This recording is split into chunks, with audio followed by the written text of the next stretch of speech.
Hi friends, welcome back. This is Sunil Kumar from easy English. दोस्तों, आज मैं आपके सामने एक ऐसा वीडियो लाया हूं जिसमें हम लोग डिस्कस करेंगे CHSL 2020 में आने वाले एरर डिटेक्शन के क्वेश्चंस। 15 क्वेश्चंस आपके लिए लाया हूं।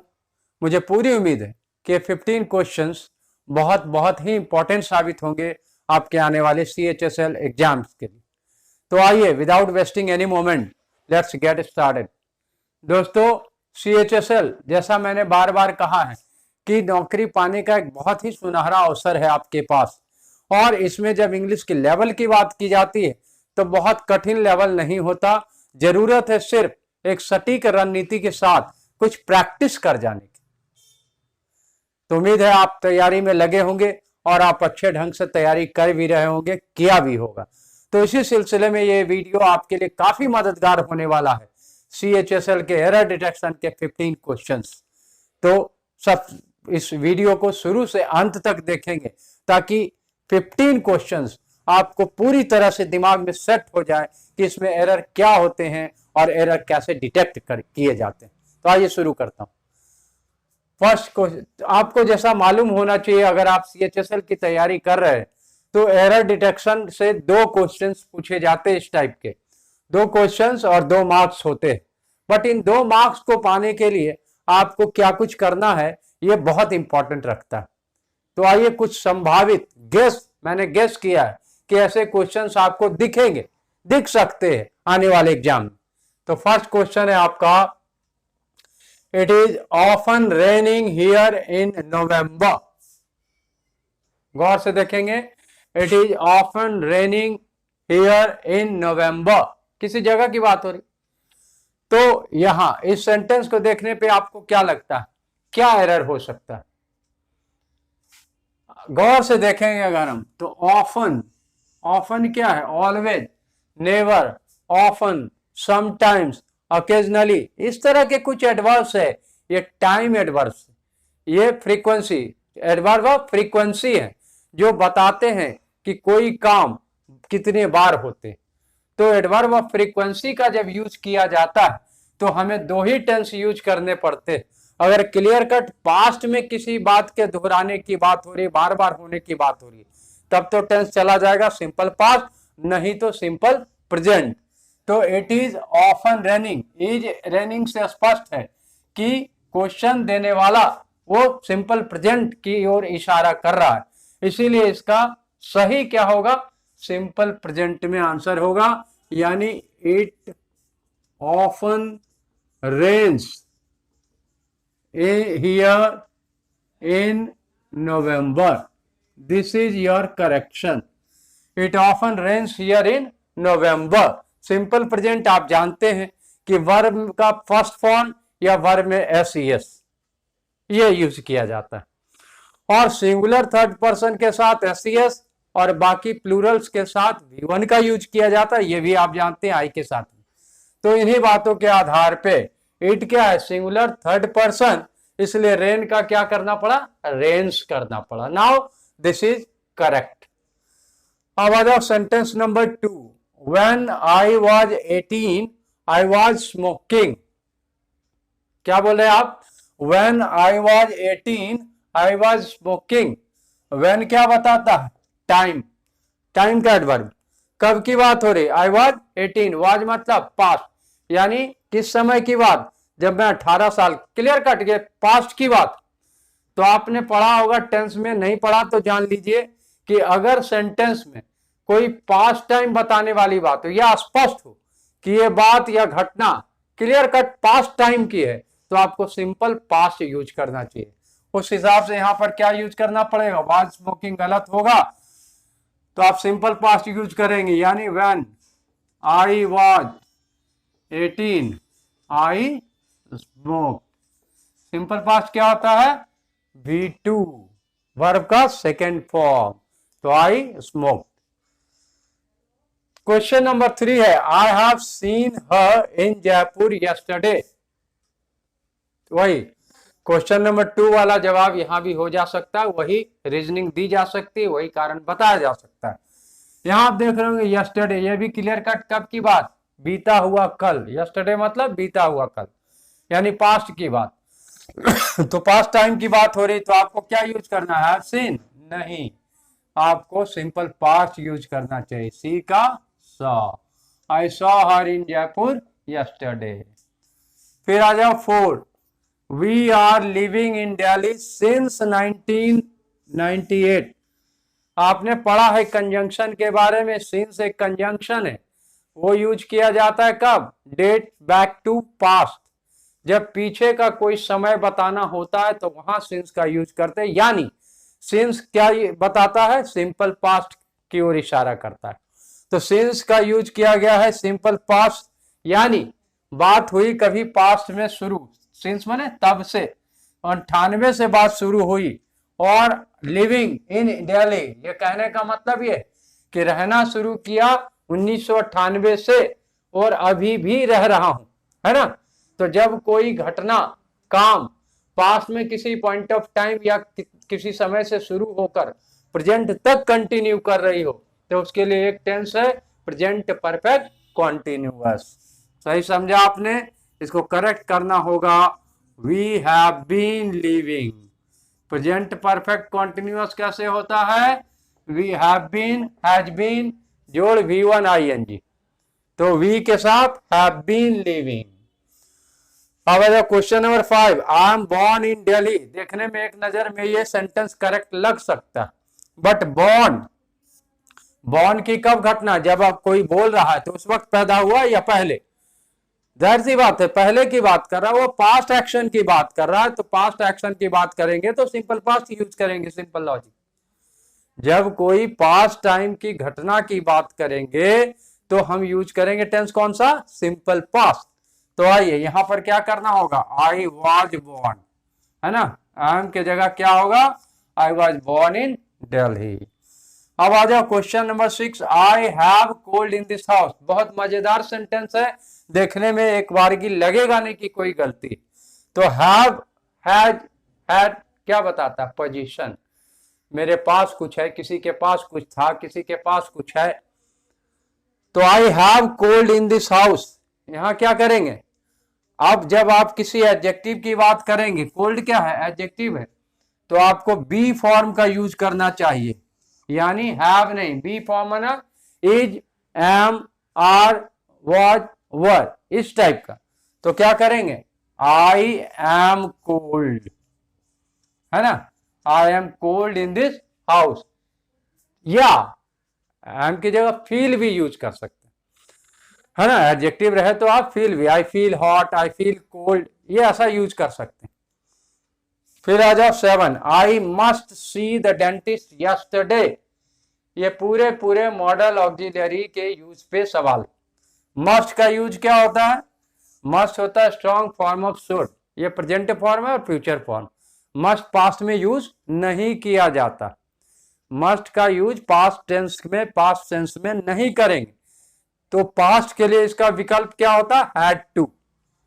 तो यहां क्या यूज करना पड़ेगा, I had to see the dentist yesterday. Yesterday clear हो गया कि पास्ट की बात, और मस्ट चूंकि पास्ट में यूज नहीं होगा तो इसके लिए क्या यूज करेंगे, had to. Question number 8, I drove there without to stop. बहुत सिंपल सा है, अगर आपने पढ़ा होगा वर्ब, है ना, नॉन फाइनाइट, उसमें आपने पढ़े होंगे इन्फिनिटिव, जेरंड, पार्टिसिपल। ये सवाल दरअसल इन्फिनिटिव और जेरंड के यूज पर आधारित। यहां हम क्या देख रहे हैं, आपने पढ़ा होगा जेरंड के यूज में कि जब कोई प्रेपोजिशन, विदाउट क्या है, प्रेपोजिशन है, किसी प्रेपोजिशन के बाद हम जनरली, ज्यादातर, आमतौर पर वर्ब का आईएनजी फॉर्म यूज करते। तो टू स्टॉप की जगह क्या यूज करना चाहिए, स्टॉपिंग। ठीक है, अब आ जाओ question number 9, I am no asleep. बहुत छोटी सी बात है, बहुत इंपॉर्टेंट बात है, बहुत सारे लोगों के दिमाग से स्लिप कर जाते हैं बात। आइए कैसे, I am no asleep. Asleep क्या है, अवस्था बताना, सोया हुआ, एडवर्ब। तो adverb I am no asleep, तो एडवर्ब हो गया। तो एडवर्ब के पहले क्या है, नो क्या हो, ये एडजेक्टिव है ना, यानी नो आता है नाउन के पहले। नो कहाँ आता है? नाउन के पहले। और एक जगह आता है, नो आता है कॉम्पैरेटिव डिग्री के एडजेक्टिव के पहले। नो लॉन्गर, नो सूनर, आपने ऐसा यूज देखा होगा, पढ़ा होगा। तो आई एम नो अस्लीप गलत होगा, तो नो के जगह पे आपको एडवर्ब रूप क्या चलता है नो का? Not. I am not asleep. अब ये सही। क्वेश्चन नंबर 10 देख लो आप। सी सर्च हो गया past tense, but she didn't see past tense anything. अब एक बहुत ही कॉमन मिस्टेक है कि एक ही सेंटेंस में दो नेगेटिव का यूज नहीं करते, क्योंकि इफेक्ट क्या हो जाएगा? माइनस माइनस प्लस, जैसे मैथ्स में होता है। तो लैंग्वेज में भी दो नेगेटिव देंगे तो उसका पॉजिटिव सेंस आने लगेगा, जबकि वो कहना है नहीं। तो इसीलिए डिडंट सी है ना, sorry didn't see anything. Anything तो करेक्ट है, सॉरी। यहां अगर नथिंग रहता तो आप क्या करते? तब गलत होता, क्योंकि नथिंग और डिडंट निगेटिव होता। लेकिन खैर एनीथिंग है, इसलिए सेंटेंस क्या है? करेक्ट है। अब आ जाओ, you speak a very good English. बहुत कॉमन लगता है ये, लोग बोलचाल में बोल भी देते हैं, लेकिन ध्यान रखेंगे you speak a very good English तो अधिकतर ए एन का यूज करेंगे अनकाउंटेबल कहाँ? फीलिंग और मेंटल एक्टिविटी के साथ। लेकिन यहाँ ना कोई फीलिंग है ना कोई मेंटल एक्टिविटी है, एक जनरल एट्रीब्यूट बताया जा रहा। तो यहाँ क्या करेंगे? यू स्पीक अ वेरी, ए की जरूरत नहीं होगी। You speak a very good English, है ना? तो इसके जगह पे आपको क्या लिखना चाहिए? ठीक है, इसकी जगह पे आपको लिखना चाहिए स्पीक वेरी गुड इंग्लिश। क्यों? क्योंकि अनकाउंटेबल नाउन जैसे इमोशन और फीलिंग्स के लिए तो उसके साथ हम यूज करते हैं यूजुअली ए एन। अब आ जाओ, I haven't got some free time या today. I haven't got some free time today आ गया। अब ये सेंटेंस क्या है? हैव के साथ नॉट है, यानी निगेटिव सेंटेंस। ठीक है जी। तो सम और एनी का यूज आपने पढ़ा होगा, नहीं पढ़ा तो जान लीजिए, बहुत आसान सा है। एनी का यूज हम करते हैं नेगेटिव सेंटेंस में, क्वेश्चन सेंटेंस में। सम का यूज करते हैं हम पॉजिटिव या अफर्मेटिव सेंटेंस में। अब ये सेंटेंस कैसा है? Negative, clear cut. तो सम के जगह हमें क्या यूज करना चाहिए? एनी का यूज करना। फिर आ जाओ 13, it's too much hot in this house. It's too much hot in this house, ये एडवर्ब है। टू मच और टू के बीच के डिफरेंस को आपको जानना चाहिए। टू मच का यूज कहां होता है? टू मच का यूज किया जाता है नाउन के पहले। ठीक है, और यहां आ रहा आपका क्या? एडजेक्टिव। हॉट क्या है? एडजेक्टिव। तो यहां यूज होगा केवल टू, टू मच की जरूरत नहीं है। It is too hot in this house. फिर आ जाओ, the people of Patna is very friendly. ये कैसा सवाल है? The people of Patna is very friendly. गौर से देखें, बहुत सीधा सा सेंटेंस है ना? तो जब एडजेक्टिव बिना नाउन का यूज किया जाता है तब हम यूज करते हैं केवल टू। अब आ जाओ, the people of Patna is very friendly. तो यहां पर गौर से देखेंगे, ये इज जो वर्ब है दरअसल किसके लिए लाना चाह रहे? बहुत सिंपल सा है। अब वर्ब के बारे में पता करना, सीधा पूछिए वर्ब के पहले लगा के हु या व्हाट, एकदम सीधा क्लियर हो जाएगा सब्जेक्ट। तो who is very friendly, Patna बहुत फ्रेंडली है या लोग फ्रेंडली है? फ्रेंडली तो लोगों का नेचर बताते हैं ना। तो यहां पर बात किसकी हो रही? पीपल की। इसीलिए आपका क्या होगा? यहां पर पीपल है प्लूरल, तो उस हिसाब से वर्ब क्या होना चाहिए? आर होना चाहिए। अंतिम क्वेश्चन है 15, we went at seaside on Sunday. We went at seaside on Sunday, तो क्या दिक्कत है? अब वेंट गौर करें किसका फॉर्म है? गो, है ना? तो जब गो, कम, अराइव, रीच, मूवमेंट वाला वर्ड, जब कोई मूवमेंट वाला वर्ड हो जिससे मूवमेंट या गति का पता चलता हो, गति बताने वाला कोई शब्द हो, तो उसके साथ हम यूज क्या कर रहे हैं? अब गति कहां तक? मूवमेंट, ये एक्शन, गति कहां तक? सी साइड, यानी सी साइड हमारा क्या हो गया? टारगेट या डेस्टिनेशन। डेस्टिनेशन मतलब जहां तक कोई एक्शन होना, एक्शन का जो टारगेट है उसको कहा जाता है डेस्टिनेशन, भी मूवमेंट का टारगेट। तो टारगेट के पहले आपको क्या यूज करना चाहिए, टू। प्रीपोजिशन के यूज पे आधारित ये क्वेश्चन था। तो इस तरह से आपने देखा कि 15 क्वेश्चंस बहुत छोटे छोटे मैंने दिए थे, यही आपके इस तरह के क्वेश्चंस आते हैं, आएंगे, लेकिन बहुत वैरिड नेचर के थे और ग्रामर के बहुत सारे टॉपिक्स को इसने छुआ। तो आप समझ सकते हैं कि स्पॉटिंग एरर जो टाइप आता है क्वेश्चन, उसके लिए आपको किस तरह से ग्रामर की पढ़ाई करनी चाहिए, और उससे भी ज्यादा इंपॉर्टेंट है कि किस तरह से तैयारी करनी चाहिए। लास्ट स्पेल है, रिवीजन बहुत ज्यादा मायने रखता है। अगेन रिवीजन कैसे करना चाहिए, ये एक बहुत साइंटिफिक तरीका है जिसकी चर्चा फिर कभी किसी वीडियो में करूंगा। यूजुअली लोग रिवीजन का मतलब समझते हैं फिर से सारा कुछ पढ़ जाना। इससे होता क्या, उनका एनर्जी और टाइम दोनों वेस्ट होता है, और माइंड क्या करता है, बॉगल करता है, सेम सब्सटेंस को बोरिंग लगने लगता है, उनको फिर रिकॉल नहीं हो पाता। तो खैर ये बात फिर कभी। उम्मीद है आज का वीडियो आपको पूरी तरह से समझ में आया होगा, और ये जो 15 क्वेश्चंस मैं लाया था आपके लिए, ये आपके लिए काफी ये डिस्कशन कारगर साबित हुआ होगा।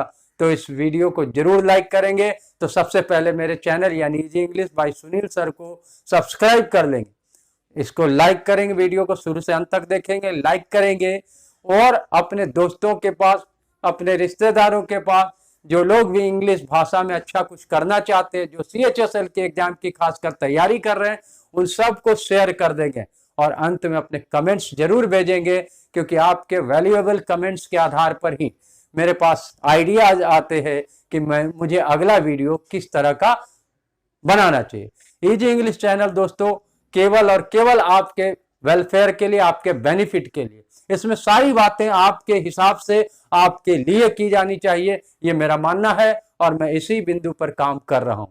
तो तब तक के लिए थैंक यू।